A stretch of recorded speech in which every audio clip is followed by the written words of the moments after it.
여러분 안녕하십니까. 누리 PD입니다. 도무지 이해가 안 되는 상황이 하나 있습니다. 이재명에 대한 뭐 아주 중요한 이슈인데요. 우리 언론의 생리로 봐서는 분명히 크게 보도할 수 있는 것인데 보도를 안 하는 게 있습니다. 바로 민주당의 전 권리당원이라고 하는 백광현 씨가 폭로한 이 이슈죠. 저는 이 당시 이게 터졌을 때 방송을 안 했습니다. 그냥 보고만 있었는데 이게 과연 이슈화가 될까 하고 이제 보고 있었는데 아니나 다를까 이게 죽어버렸네요. 한 주 전에 이게 지금 폭로가 됐잖아요. 내용적으로는 엄청난 겁니다. 이게 하루 하나씩 이렇게 폭로가 된다 그러면 이재명은 선거 치르지 못해요, 사실은. 이재명 성남시 압수수색 전 빼돌린 PC 포렌식 완료했다. 이 내용은 여러분도 아시죠? 소위 이제 하드디스크를 저들이 복구할 수 없을 정도로 그냥 폐기해 놓은 상태였는데 그거를 이 사람이 여러 가지 기술을 동원해서 그 하드 속에 담긴 자료를 복원을 했습니다. 완벽하게 한 건 아닌데 한 70% 정도 했다 그러죠. 그랬더니 놀랍게도 그 이제 충격적 내용들이 드러나는 거죠. 거기에 이제 들어있는 것은 이제 대장동이라든가 그 밖에 성남시장 하면서 저지른 불법 비리들이 적나라하게 지금 가득 들어 있었다라고 합니다. 이제 이제 백광현 씨의 이야기로는 죽었던 하드디스크가 살아났다. 그야말로 황금 하드디스크로 이제 변모했다. 이제 이렇게 말했죠. 그러면서 하루에 하나씩 이제 터트린다고 했거든요. 그런데도 이해가 안 되는 것은 우리 언론이 이후에 아무런 보도를 하고 있지 않다라는 겁니다. 아무런 보도도. 여기 지금 뉴스거든요. 이것도 보면은 일주 전 뉴데일리 이런 식입니다. 일주 전. 전부 일주 전에 최초 그 폭로 그 뉴스 나왔을 때 잠깐 언급됐을 뿐이지 그 후로는 이런 이야기가 이제 없거든요. 와, 저는 근데 이게 납득이 되질 않습니다. 이재명 봐주기 하는 겁니까? 아니면 이것보다도 더 큰 뉴스가 있었어. 가령 이런 것 때문에. 지금 현재 이재명 관련 뉴스는 이게 지금 제일 핫합니다. 커피 원가, 이재명 커피 원가, 이재명 120원, 이것도 커피값이죠. 이재명 연임제, 이재명 커피 120원. 이재명을 둘러싼 거대 이슈는 이겁니다. 이걸로 이재명이 지금 붕괴 중에 있다라는 그런 이야기도 있습니다. 그래서 백광현 씨의 저 이야기가 묻혔나? 라고도 생각될 수가 있지만 그렇더라도 그게 그냥 묻힐 성질의 그 이슈가 아닙니다. 요거는 이제 이재명 관련 빅데이터 상에서 많이 언급되는 이야기고요. 인터넷 공간에서 사람들이 검색하거나 많이 이제 보는 내용들입니다. 그리고 김문수 관련해서는 이런 것이 이제 뜨죠. 이재명 호텔 경제론. 결국 이것도 이재명에 대한 이야기죠. 노란봉투법, 권영국, 민주노동당 대선 후보죠. 손학규, 김문수 후보를 지지 선언했죠. 자, 김문수 펀드. 그래서 이런 것들이 이제 김문수 후보 중심으로 이제 진행되고 있는 여기 이제 빅데이터 상의 검색어들이고요. 자, 이걸 보게 되면은 이재명에게 있어서 핵심적인 이슈 중에 한 개가 되어야 할 백광현 전 민주당 권리당원의 이 포렌식 한 내용, 폭로. 이게 어디 갔습니까? 와, 이거는 정말 충격적입니다. 어디 갔느냐고요, 그게.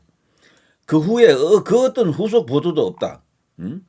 더불어민주당 전 권리당원인 백광현 씨 지난 5월 16일 이재명 성남시에서 검찰 압수수색 전에 은폐하려던 성남시청 PC 하드 속에 담긴 문서 일부를 공개했었죠.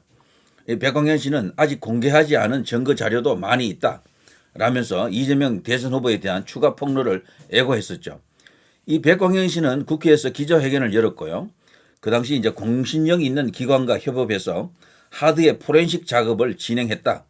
두 분에 걸친 포렌식 작업 결과 70%의 자료를 복구했다.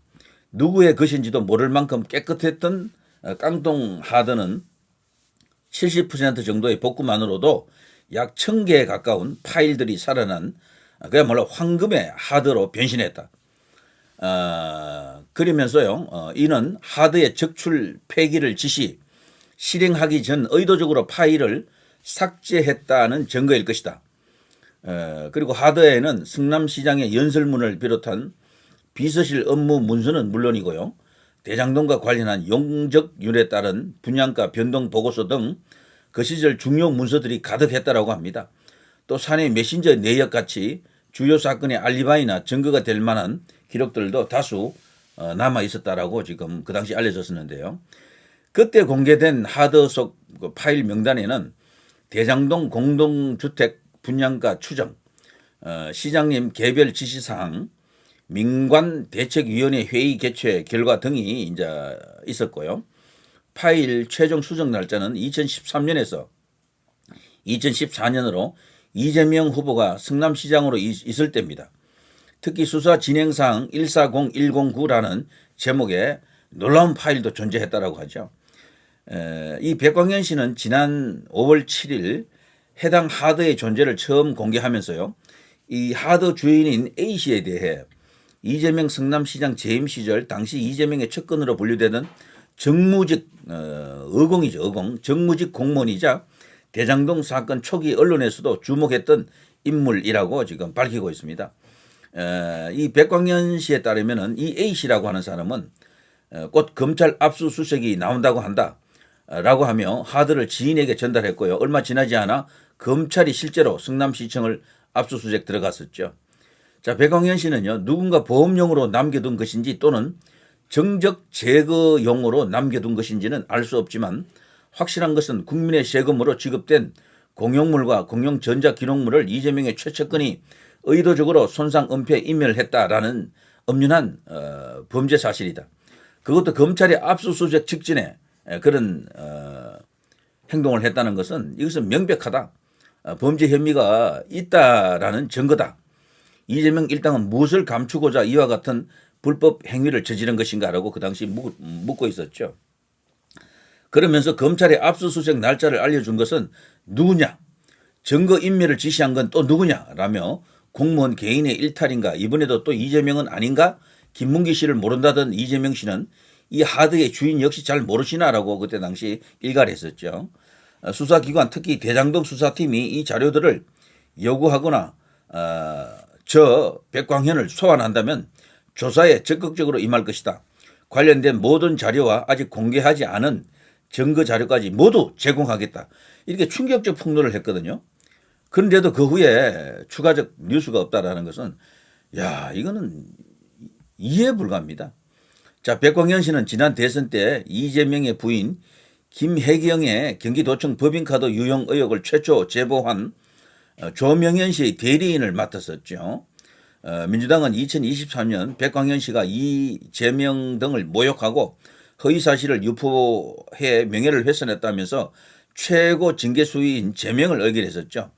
자, 민주당 선대위 관계자에 따르면요, 이 백광현 씨의 기자회견에 대해 크게 의미 부여할 필요 없어 보인다라고 일축했는데, 근데 일축한 건 그들이고 언론까지도 이렇게 일축해버리면 안 되잖아요. 자, 이 기사가 왜 죽어버렸을까요? 그래서 이거는 어떤 면에서는 대장동 관련 이야기들은 해도 이제 약발을 안 받는다라는 그런 어떤 시중에 얘기도 있습니다. 사실은 대장동으로 벌써 몇 년, 4년 정도 계속해서 언급을 했기 때문에 추가적으로 폭로해도 안 통한다라는 말도 있는 것 같아요. 그렇더라도 이런 폭로만큼은 계속해서 이슈화를 해주고 다뤄줘야 하는 것이 언론의 본분 아닙니까? 정말 그 당시 이제 첫 이렇게 폭로가 터졌을 때 굉장한 이야기들이 많았거든요. 여기 보시면은 여기 이제 당시 이제 유튜브에서는 그야말로 난리 났었죠. 제목 보시면요, 끝났다. 대선 끝났다 이런 식이었습니다. 이재명 이제 드디어 감옥 간다. 이재명 큰일 났다. 난리 났다. 이런 어떤 우파 유튜버들이 정말 엄청난 어떤 폭로성 어떤 그런 썸네일을 달고 방송을 많이 했습니다. 그러나 지금 일주일이 지난 지금 이게 뭐냐? 태산 명동의 서일필 같은 그런 상황이 오고 있는데 이게 지금 우리나라입니다. 나라 자체가 정말 희한하게 정말 이상하게 돌아가는 것이다. 이것을 바로잡기 위해서도 이번 대선만큼은 반드시 이재명의 대통령행을 저지하고 김문수 후보가 이 나라를 책임질 수 있도록 그렇게 이제 집중을 해야 되겠죠. 힘을 모아야 됩니다. 자, 누리 PD 김준이었습니다.